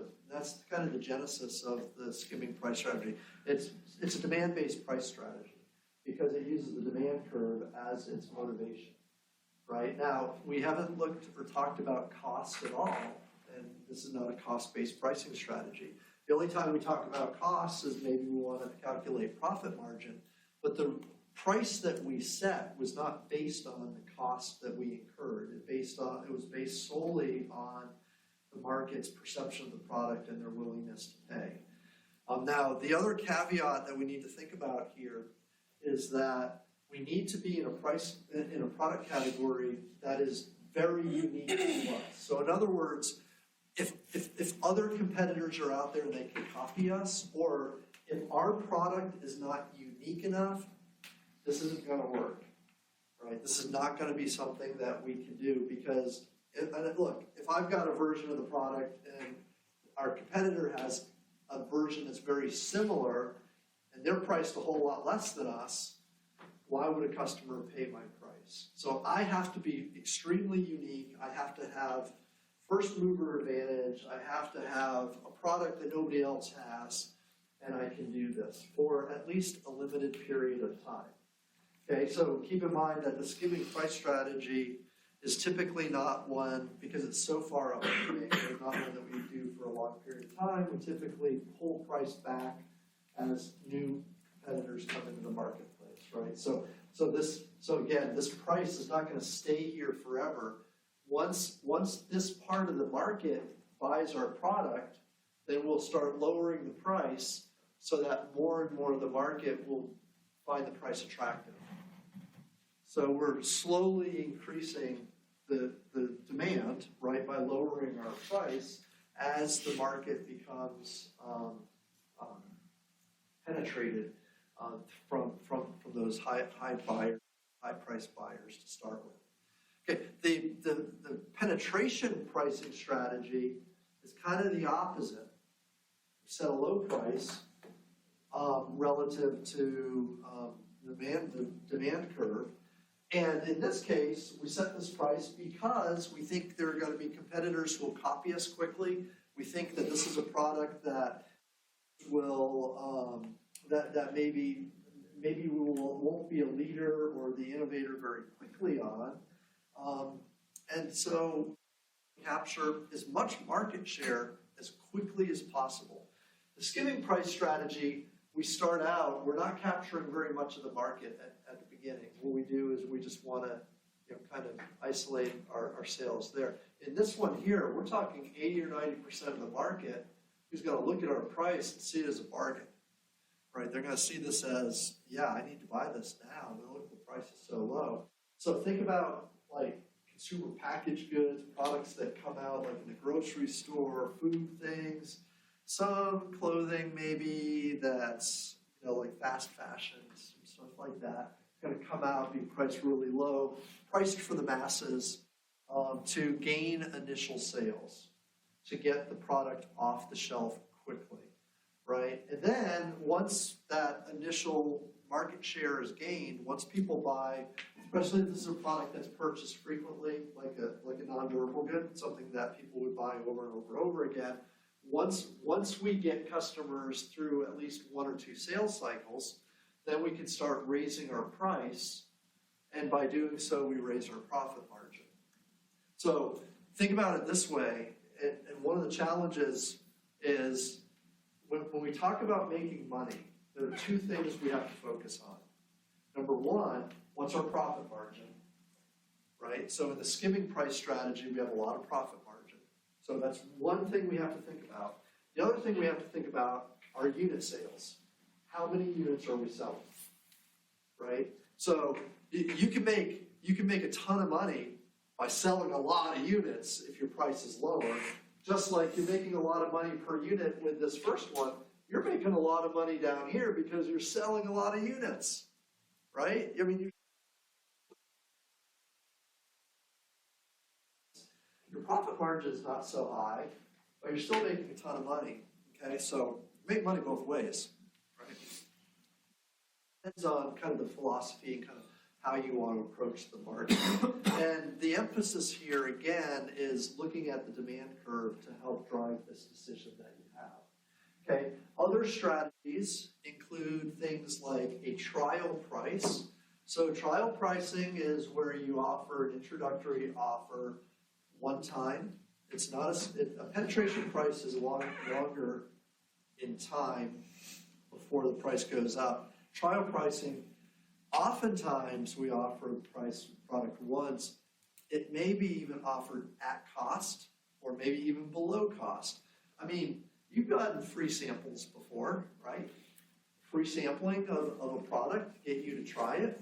And then the next time, though, they're not going to give you free samples the next time. They're going to make you pay a full price the next time, or a fuller price anyways. Right? That trial offer will end, and you'll go right to the reasonable price that you would expect to pay for that product. Okay? But trial pricing gets everybody the opportunity to experience the product. Right? So that's kind of the idea. Again, we may now start introducing some concepts of cost. You may be very, very firm in setting a trial price not below your hard cost to produce the product, and that's fair. There's nothing wrong with that. So in other words, this is hovering this cost line. You may very well not be willing to set that trial the first time here, but oops, I don't know why, I should have a time 2 here. This should be time 1, and that should be time 2. Anyways, you get the point, right? That we set that there. Okay, competitive pricing set right towards the middle of this curve. Okay, so another pricing strategy. Pricing strategy is going to be based on portion of the curve is. Oftentimes there's this, there's actually a buying space or a pricing space that's identified where it's not a singular spot, but it's sort of a range. So there'll usually be a range right in here that's viewed as competitive. And so I know I have the one spot there, but it'll be towards the middle of wherever this space is, right? That'll be competitive pricing. I think probably the easiest way to price, and if you want to do competitive pricing and you don't want to go out and actually gather the data, the demand curve, just survey your competitors. Just what are they charging for a product that's comparable to ours? See what they're charging. Average their prices together and charge that price. It's as simple as that. You can do that, and that'll be a competitive pricing model. Now, again, that takes us away from the idea of focusing solely on the demand curve, but more often than not, it'll be in the middle, somewhere right in there, right? If you do that competitive average process there. Value pricing. So remember, there's a little plateau here. There's a little space that is thought of as a competitive range. From a small low to a medium high, that range, competitive space, go outside that range, go a little bit below that range, and price consistently in that space, and you'll be viewed as the value option. You'll be the value offering in the marketplace. Key thing with a value pricing scheme, one key thing is you can't price so low that you're viewed as cheaper or less quality. I mean, there's a quality impairment issue that you're going to start to deal with if you start pricing below here. See, people who are down here, their budgets are a little less, but they also may be dropping off because they view this as too low of a price to pay. Like, the price just seems too low. It doesn't seem right to me. It seems like there's something wrong with this offer if the price is that low. So once you start pushing your price too low, you're really outside of that value range. There's actually a thing we measure in research. What's the least you'd pay for this product? And then we actually ask that question in pricing to identify what that would be. Okay, the other end of that would be a prestige price. So again, not quite the same thing as a skimming price strategy. In a prestige price strategy, we're not moving our price. We're just consistently above average, right? Now, like we asked the question, what's the least you'd be willing to pay for this product? We also asked, what's the most you'd be willing to pay for this product? And so that's what was interesting. A person put the most that they'd pay and what they'd ideally pay. I love that. There's nothing wrong with that. We ask those questions in research in terms of pricing research all the time, gain consumers' perspective on the regular. Okay, so prestige pricing. Cool. All these pricing strategies, all based on the demand curve. They're all there. Very rarely in these situations are we maybe incorporating cost. We need to think about cost, because once we think about cost, and once we know what cost is all about, then we can measure our margin. So we have to do that eventually, and we'll get to that. Okay, cool so far? We can go on. There are like millions of different pricing strategies, but it's so much fun. This last one that we'll look at here in this example, in this setup, is something where you might use multiple price points. Now, there are a couple ways we can apply multiple price points. One of which is if you have multiple market segments that you're trying to reach. So let's say that I'm entering the market and I have 3 or 4 different types of consumers. They all have different price sensitivities. They all have different kind of motivations and such. And so one group is willing to pay more for the product than another group. And that group's willing to pay more than maybe even a third group. So in this case, we have 3 different demand curves, all in the same space, because we have 3 different market segments, right? So, I mean, look, I asked you all kind of to do this, and this really is very, very clear when I do this with undergrad students. When I do undergraduate students, they demonstrate the undergrad budget extremely well for whatever products we put up there. They are very, very price sensitive. Whereas if I ask the same question to a group of working professionals, it's going to be very different. It'll be shaped a little bit differently, but it'll also be further up the price line than those undergraduate students. Right? So just think about, okay, I'm offering this product out here. I know there are multiple market segments. How am I going to price this? How am I going to do this? And the answer is, well, we'll have multiple prices, right? So we'll do 3 different price kind of points. What we might do is in our product line, we might have a low version, a middle version, and an upper version of our product. You'll remember last week we specifically talked about line stretching, right, in the product lines. Remember that term, line stretches? We specifically talked about adding a product version that was of a higher quality, that was a little bit nicer, stretched the line. So that's what we're doing. We're adding this product up here. We're stretching the line, but we're adding a product at the upper point of that product, of that price line. Downward stretching would, stretch it down. So apply that idea, though, to this market segment. Every time we add a price point, we could be potentially positioning that product towards a newer, different, unique type of customer, right? I was in college. I don't know if anybody's Birmingham, Alabama, but that's where I went to. My undergrad university was there, and in Birmingham there used to be a chain, a really, really big food grocery store chain called Bruno's. I don't know if anybody's ever heard of Bruno's before. They're out of business now, so probably not. Bruno's, big supermarket chain, big grocery store chain, they actually had 4 different properties that they functioned under, or names or brands, if you will, that they functioned under. Okay, so there was Food Max, so there were stores around called Food Max. Food Max was that they were not located in the best locations. The service was poor. They didn't have individual shops in there. The carts all were crooked. It was Food Max. I shopped there a lot. The next step, they had a deli department. Things were a little bit nicer. The lights always worked. Those types of things, right? Then there was Bruno's. The Bruno's supermarket chain was really pretty nice. A little bit like Publix, probably, kind of a nice buying experience. And then there was Vincent's Market. That was the top. Vincent's Market, everything was custom.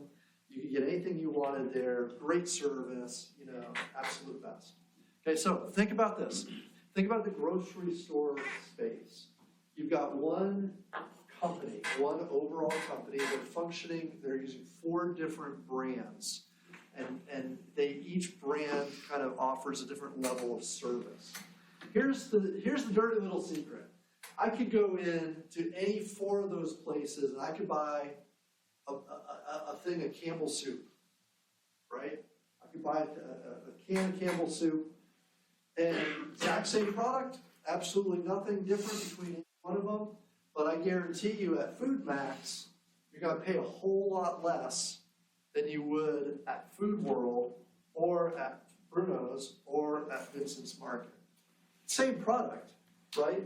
But in this case, they had 4 different price points depending on the buying experience that you were in at that time. And each of those supermarkets absolutely were positioned towards different market segments.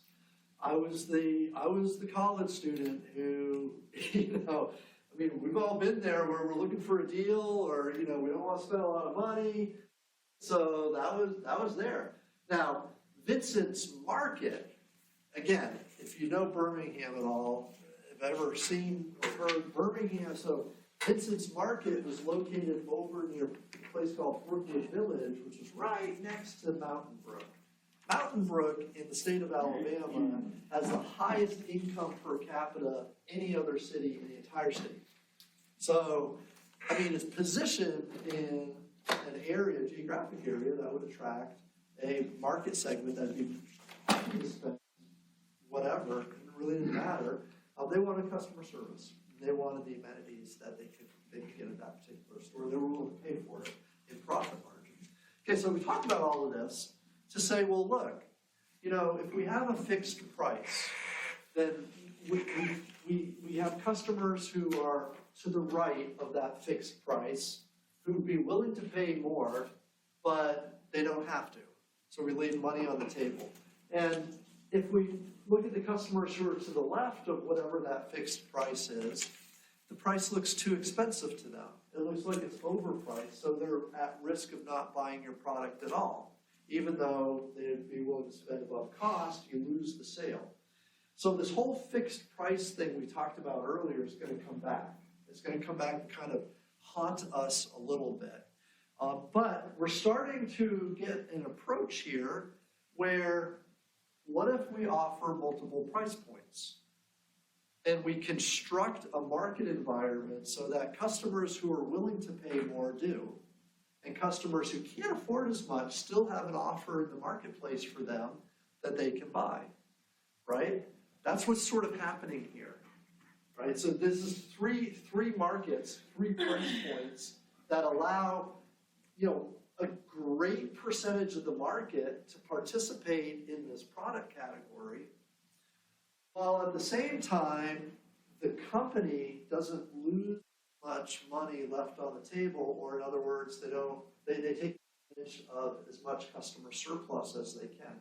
Remember, customer surplus means money that customers would be willing to spend, but they don't have to, right? Customers' buyer's surplus, the buyer's surplus we saw in the Zopa model, that's customer surplus. Customers willing to spend more, but they don't have to, so why should they, right? So we want them to. We want them to spend as much as they'd like. We'd love for them to be able to do that. Okay, so this notion then of variable pricing comes up. And so in economics, there's a term called economic price discrimination. Now, please don't misunderstand. Just because we use the word discrimination here, it simply means different people pay different amounts. And this happens every day, all the time, for lots of reasons. And it's called economic price discrimination because, and you know, the concept here is that we construct a marketplace where people pay different prices, right? Based on different reasons, though. Third-degree price discrimination, prices change by market segmentation. Okay, so I'll put all of these up here. So prices change by different market segments.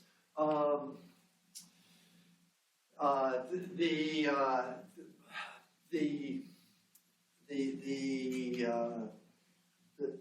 Pelicans, they're playing baseball, they have senior citizen night. If you're over the age of 60, 65, you get a discounted ticket. We don't look at that as anything unusual, right? Certain market segments are defined, and, you know, military first responders get a discount. I don't think that's unusual at all, right? If you're not a military person or a first responder, you don't feel like you're being cheated. It's just not, you know, it's just the way it is, right? So that's perfectly legal, nothing wrong with that. Everybody accepts it, no problem at all. Okay. Second degree price discrimination deals with this idea that we can construct a contract that will allow people to pay different prices, typically by unit.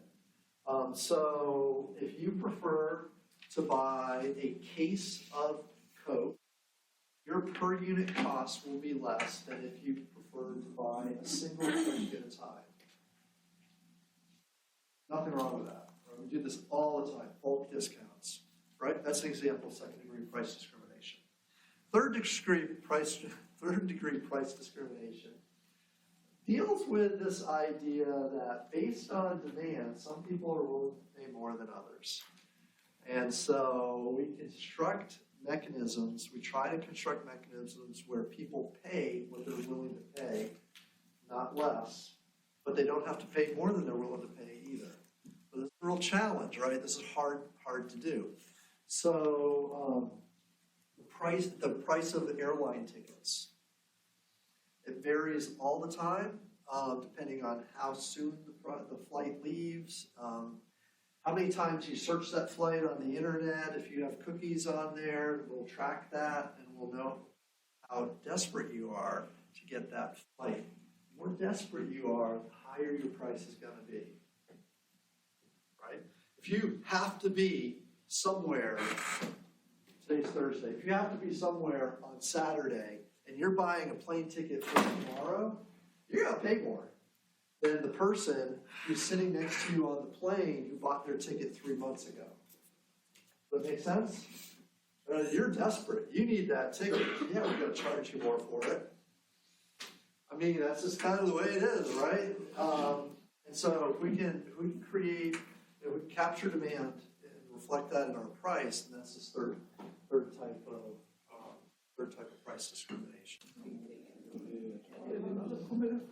Okay, how are we doing? Oh, are we back? All right, we're gonna wrap this up here next little bit then. Perfect. All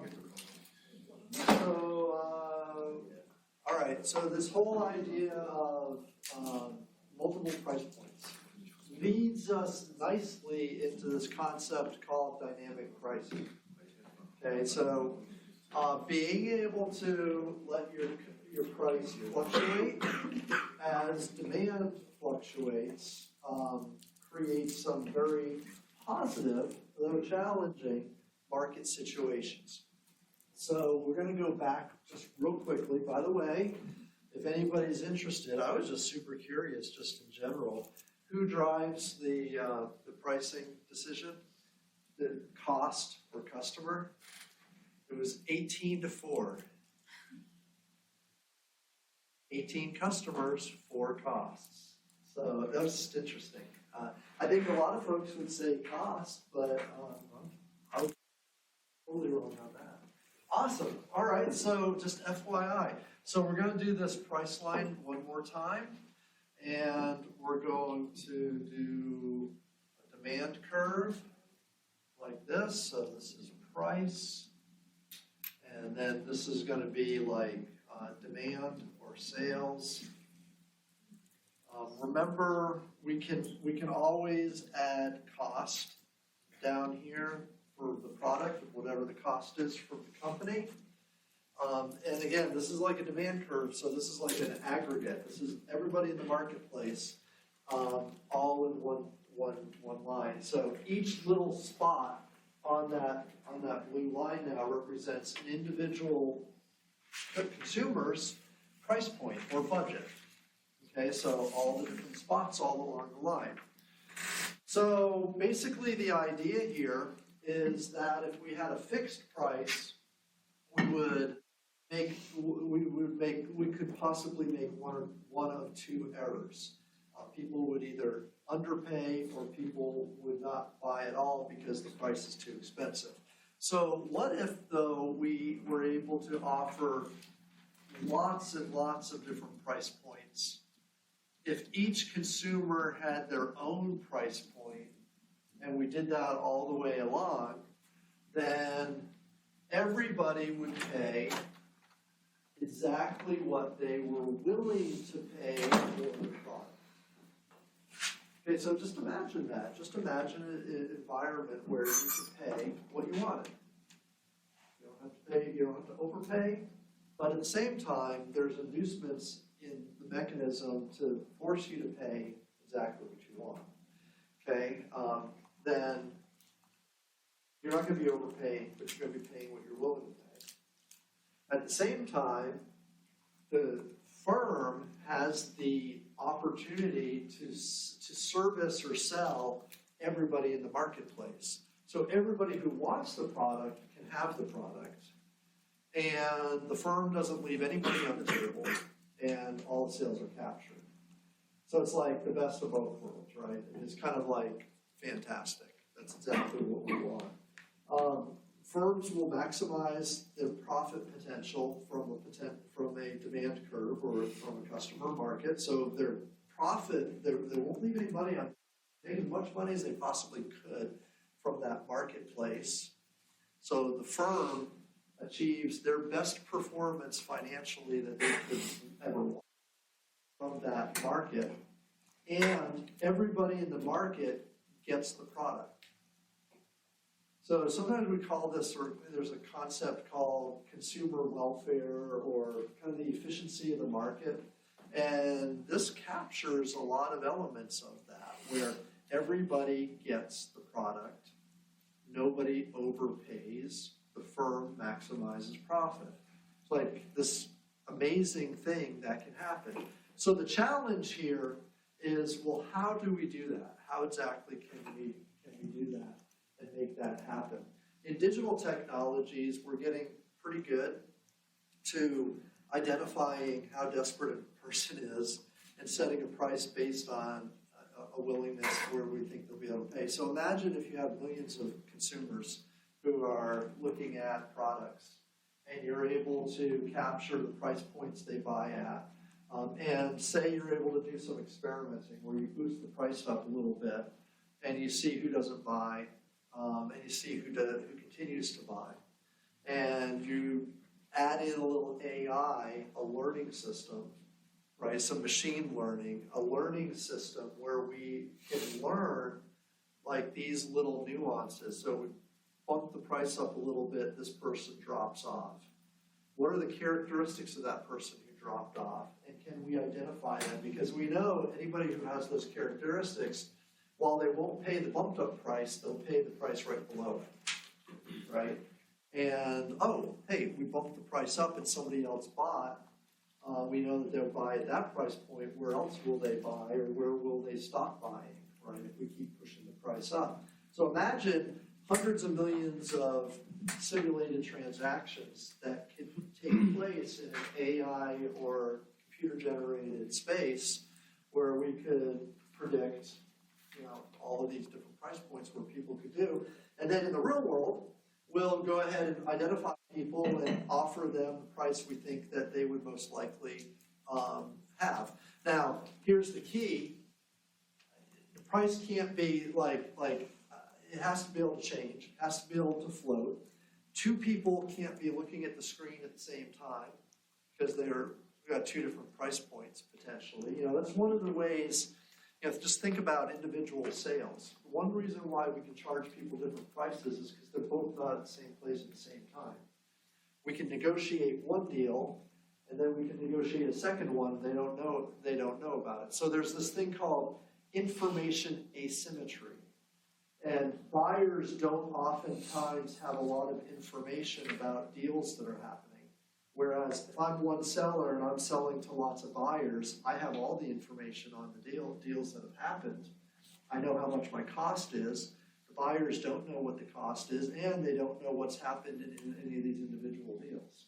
So there's some inefficiency there because of the information gaps that allow that to happen. But what if we could create this? And so one kind of just far-fetched idea, and again, this is kind of, you have to use a little imagination for this. We did an auction, and I had those pair of shoes that I was auctioning off. I'm at eBay. I put that pair of shoes in the market, and I offer an auction. I set the price at whatever I want. The consumers in the marketplace are going to look at that price wherever it's set. I wonder if I can. We'll do another different color. We'll do crimson, like the Crimson Tide. Okay. We'll do another color there. Each member of the market who sees that price they'll look at it and they might bid on it. And then once that bid is seen, the market sees that bid, theoretically, the next person in line or other people in line will also place bids, and they'll bid the price up, right? That's the way an auction, a forward auction works, right? If you really want the product, you'll be willing to pay more than the next person, right? Until you reach a point where you don't. When you've reached your limit, you're done, right? But there may be somebody else after you who hasn't reached their limit yet. So that person steps up and they're the new leader, right? So imagine the sequential bidding process that happens in an auction here. The price goes up, up, until you reach whoever's at the top here, who's willing to pay the most, and they win the auction. And we're all happy with that. Everybody, some people are disappointed, but by and large, they move up. And that's the way it should work. That's an efficient auction, right? Well, now let's suppose, theoretically, I had a second pair of shoes that I put out on the market after I did this auction, right? Okay, we'll just repeat the process, right? So we'll do it again. We'll go up, up. Everybody offers their price.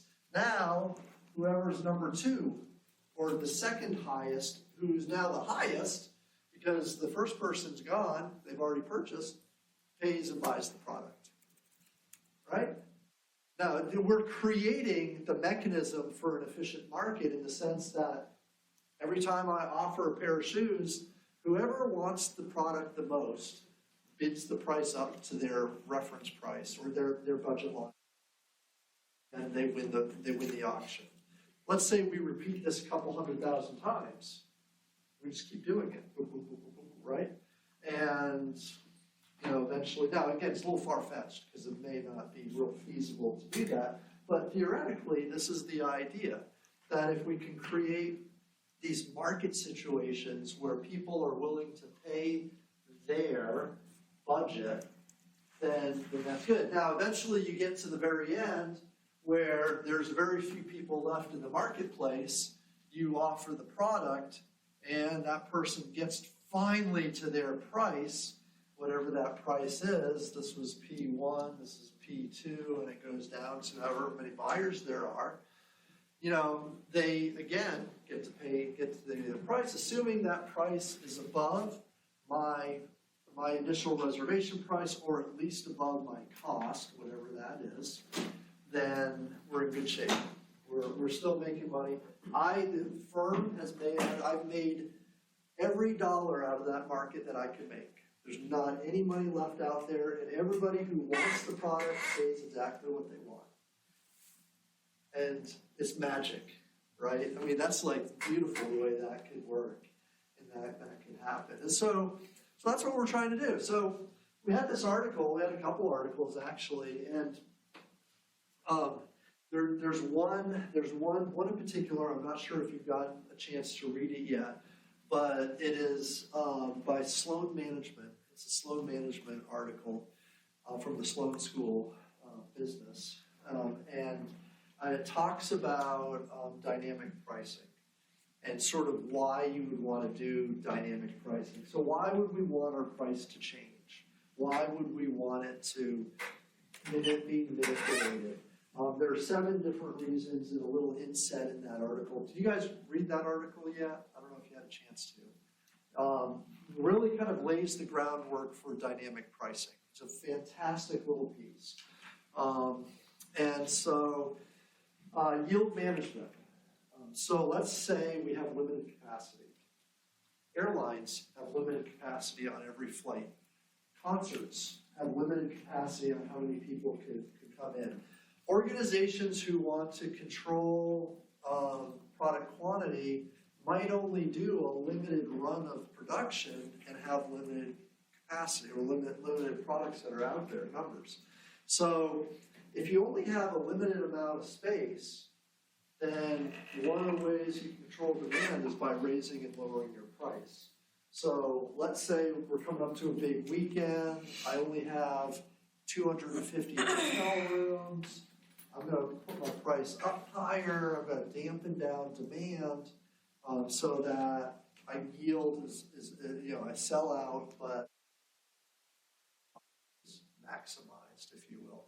The next week, it's a Monday or a Tuesday, those 250 rooms still there, but there's not a lot going on.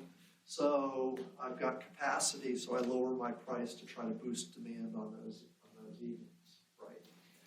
To try to get bookings up if I can. So yield management is one kind of outcome or idea of allowing your prices to fluctuate. Managing the demand curve, we've already talked a lot about that. That's the second kind of component or part of again, that there's an insight and inset in that article that's really kind of summarizes these things a little bit. But take advantage of the demand curve. How much people want the product. If you want it, pay. Want it more than somebody else, pay more than somebody else. You know? I mean, that's the market-based economy for you, 101. The other elements or kind of reasons why to kind of do this is when we don't know what the price should be, and we want the market to figure it out. So that's when we start getting into auctions and negotiations. Remember the very first thing, and we took the Zopa model, we had one buyer, we had one seller, right? When they both come into the marketplace, we don't know what the contract price is gonna be in advance, right? In that scenario, we don't know what the contract price is gonna be. It's gonna be a negotiation, and that contract price is gonna move based on how that negotiation goes, right? And it'll finally settle on something, and the buyer and the seller will agree, and they'll do it. If the seller does a really, really, really good job selling the product, like the benefits, the price will be higher. If the seller's desperate to sell the product and the buyer recognizes that, the price will be lower. But again, the point is we don't know where that price might necessarily be. Likewise, in an auction, if we had a single item, we might not know the true value of that item until we put it into the auction. We don't know what it will yield. I mean, how many times, think about like Sotheby's and the art auctions and memorabilia, something famous is being sold and it's a unique thing. They go to the auction block and they're doing it and it gets, $50 million for, I don't know, whatever this thing is. And everybody's surprised. And we would never know what the value of that object was until we put it into the auction and found out. So this is kind of one of these cool elements. So sometimes we don't know, but the whole idea of dynamic pricing kind of works this way. So yield management. You guys maybe have a chance. What's all about Uber? Uber's pricing and surge pricing that Uber uses. What is happening there? Describe that for me. Yeah, Hannah. They're adjusting their price depending on demand in a way, when, for example, there are a lot of people requesting an Uber, you'll see the price rising because there's a high demand and there might not be as many drivers. If you're willing to pay a higher price, you have a ride home. But if you're not willing to pay, then You're hitchhiking or you're doing something else. Excellent. Some people feel that surge pricing is a huge disadvantage to the consumer. Fairly, and that's not a bad argument. I mean, would you agree that are customers fairly treated by surge pricing, or is this a bad thing? A good thing, or? Customer is bad.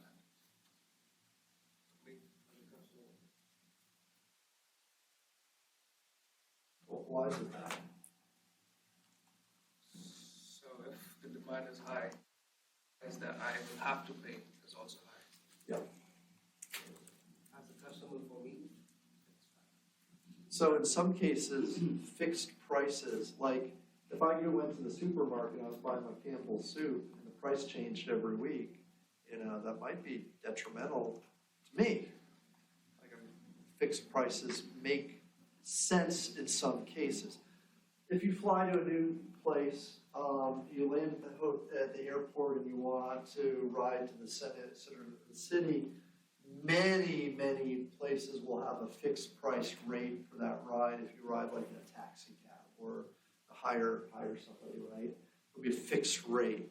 So this is kind of the opposite of that, right? It's where you don't know what you'll be. What happens if you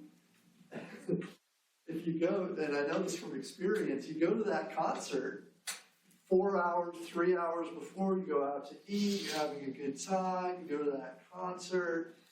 After the concert's over, you go get a ride. What are you going to do, right? You're waiting hours, or you're spending a huge amount of money, right? And you're, as a consumer, you're like, oh, that's not quite not right. What's going on with Uber? So that's fair. Everybody's cool with that cons here. Why is Uber doing surge price? What is one of the reasons why? Profit maximization. Okay. People are paying the demand curve. Why else, though? It would be the demand. Like, if there's more cars in the area, like, the price will go down. But if there's way more consumers than there are cars, then this kind of deters the people who aren't willing to pay to go away. Okay. So you're mixing two concepts, and they're both correct, and I love it. So yeah, so the second part was, again, the customer's willingness to pay. First part, you mentioned this idea of lots of cars being around. And with lots of cars being around, what happens to the price? It goes way down. It goes way down. Right. So the model is amazing. It's so cool. I've never seen a profit model that's, I don't think, as cool as this. If it could be sexy, it is. So what's happening is you've got the demand curve, and prices are regulated by demand and supply, right? We talked about that earlier. Well, we know the customers are the demand. Who's the supply? The drivers in the cars, right? So if I'm a driver and there are all these people around and everything's going crazy, or there's a blizzard, or something's going on, do I really want to drive? Do I want to get out of that? Do I want to do that? I don't know, but if there's more demand and the price goes up, they're going to pay me more. I get paid more in that environment. So there's a whole bunch of us, right? We all want to get paid more. So as the price goes up, supply goes up, right? The number of drivers goes up to balance out or find that equilibrium with supply. So it should be, so this is kind of like one of those things, if you ever do the stock market, right?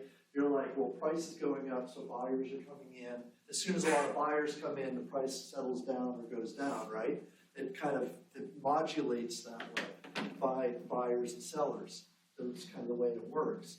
So what should happen in a fairly quick process, if it's efficient, is the concert ends, prices go jacked up for the ride, lots of drivers come in because they see that they can make more money. As soon as lots of drivers come in, the prices start to go down because the number of drivers per customer start equaling out. Does that make sense? Isn't it kind of a cool balance? I don't know. Yeah, I don't know. It's kind of this. So being able to control supply, this is yield management, by the way. Being able to control your supply using price and demand simultaneously is kind of a cool idea. This is why, one of the reasons why their business model has been really phenomenally popular and just kind of a cool thing. Okay, so that article on Uber talks about those relationships. There's some charts there, graphs there. Somebody needs a desperate ride during a hurricane, during a snowstorm. They might not get one because, again, too few drivers. Prices go up. And until the drivers come to the marketplace, prices don't go down. So it can be detrimental for the customer for sure, but it's the mechanism that makes the process work. Very, kind of a cool idea, right? Well, then we'll wrap up on the JETS Jets. Jets, anybody Jets fans? I'm not, but it's okay. Giants fans? Giants, Jets? Football, NFL fans? Okay, any, whatever, you know, that's cool. All right. So, anybody read that article? What is that article all about?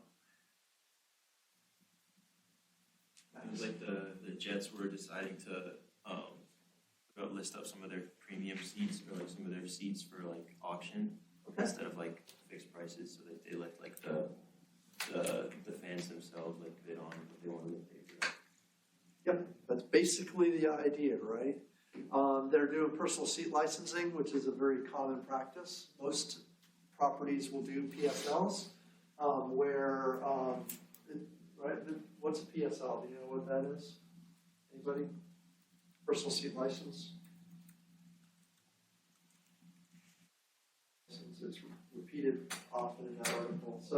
So if you want to have a season ticket, you have to pay for the right to buy the ticket. So you pay a personal seat license. So say I want 4 season tickets, I have to pay 40 grand, 10 grand a seat, just for the opportunity to buy the season tickets. Now, personal seat licenses is something you own. You own, so it gives you ownership rights to make a purchase, which I could pass on to other people. I could give those to other people. I could give them to kids. I could do whatever, right? So it's like a legacy type of a thing. So that's what they're selling. That's what they're auctioning, right? Now, the Jets and the Giants play in the same stadium, so both teams are doing it, right? Simultaneously, the Jets, they're doing an auction scheme. For the Giants, they're doing fixed rates. So it's kind of a little bit of a different approach, right? One team is saying these seats, PSLs, are going to be this amount. As you go up further away from the field, there'll be less and less and less. The other team is putting it into an auction. Again, what is the intrinsic value of owning that right? The dollar amount. Well, the seller may not know that. So what the seller's willing to do is let the market decide what that is through an auction. And that's that second kind of that auction part, again, in that Sloan article that I think you'll find interesting, that if you don't know what the value is in the marketplace, then the auction will identify what that value actually is. Universities also do this exact same thing all the time, where in order to buy a season ticket, you have to make a donation to the athletic department. It's commonplace. Most universities do this. And that initial, that donation gives you the opportunity to actually buy tickets down the road. They don't buy the tickets for you. Okay, so the Jets are doing, that article's a little old, but it illustrates the idea of auction mechanisms. And again, remember, each person who's in the auction is going to pay a different price. They don't have one seat. They have 30, 40,000 seats, right? So as the auctions are going, it's this repeated auction process where people who are willing to pay more will pay more. What they'll probably do, and what a lot of organizations will do, is they'll do a short-term auction for the very best seats first. Once that auction is over, they'll do an auction for the next best seats, as a group, and so on and so on. So they'll actually do series of auctions. If you really, really, really want the best seat, you can't wait. You can't afford to wait. You can't, take your time. You can't just see how the auction goes. No, you got to go ahead and get what you want right away, and then it moves forward, okay? So, cool stuff, neat pricing dynamics, lots of things to think about. Again, we started with cost-based pricing, which is the bread and butter of almost all pricing strategies. In practice, most companies will use at least a cost basis to start the pricing process. I would love to encourage you to think about how the customer though and their demand impacts that process too. Do y'all have any questions?